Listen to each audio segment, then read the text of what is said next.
Do you remember this? Manifest destiny is a belief tied to Christian origins in America. It states that we are predestined by God to settle land out to the Pacific Ocean. We have a divine right to claim Mexican and Indian lands. American imperialism was a period between the 1890s and the 1910s when America, fueled by manifest destiny, extended its political, military, and economic control over weaker territories. The idea of manifest destiny told us to spread our Anglo-Saxon heritage from coast to coast. Once the western border was closed by the Pacific Ocean, we needed to find new territories to spread our beliefs and values.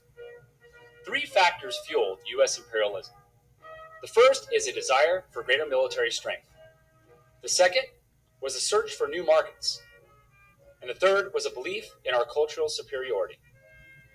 For several decades now, the major powers of Europe and Asia had engaged in an age of empire.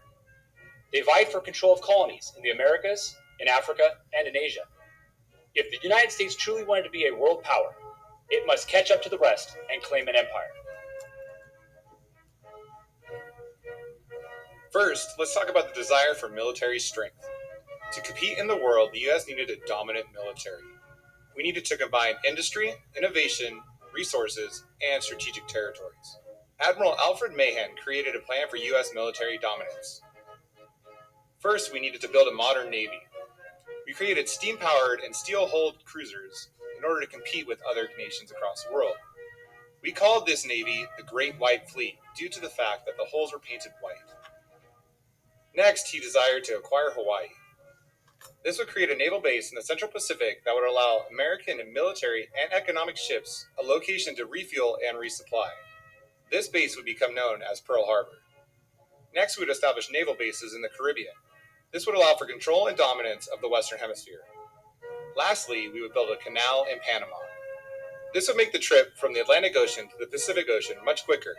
You no longer had to travel around the tip of South America in order to get to the Pacific Ocean. This increased naval response time and allowed us to defend both shores of the United States. The second factor that fueled imperialism was the search for new markets. Industrialization had allowed mass production of products across America. The United States now had a surplus of goods and needed new places to sell them. The first step involved the raw materials that would come from the different territories that the United States would acquire.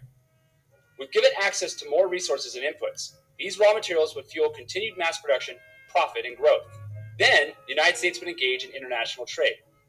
Using the raw materials from their territories, they can export more American goods to foreign markets, preventing waste and ensuring profits. The final reason is our belief in cultural superiority. The ideas of progressivism, such as morality and Christianity, factored into our drive to build an empire. America's British background made it natural for us to build empires. The British had spent centuries spreading its borders and colonizing most of the world. We felt it was in our destiny to follow in their footsteps. Also, social Darwinism, or survival of the fittest, left the United States on top of the world's civilized nations.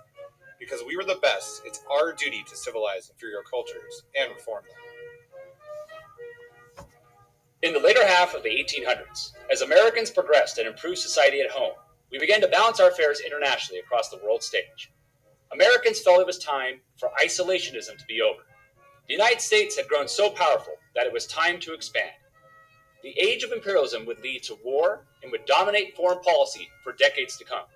It's because of this era that the United States finally becomes a world power for the first time in its history.